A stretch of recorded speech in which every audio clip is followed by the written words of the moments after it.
So, yan yung posible mangyari na ayaw mong mag-start ng business or ayaw mong mag-collaborate or you don't want to invest on a... So, kailangan makakapag-set tayo ng financial boundaries.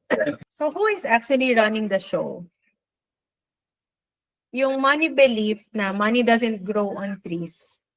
Does this happen to you? So, ngayon siguro, we want to identify ano ba yung money belief mo that you have by looking at what's happening to you in real life. So, feel free kung meron kayong gustong ikwento na situation na parang, oo nga, no, yan pala yung nangyari.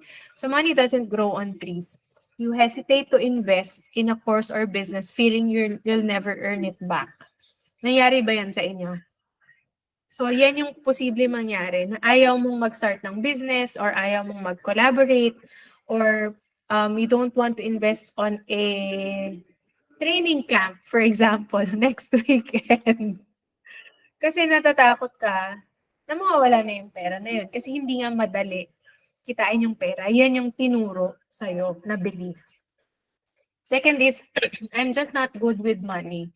So, you avoid budgeting apps or tracking because you assume you'll mess it up. Na parang, isasabotage mo na lang yung sarili mo.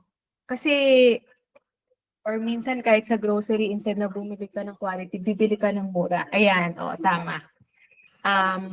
Pwede na yan, na quality of food.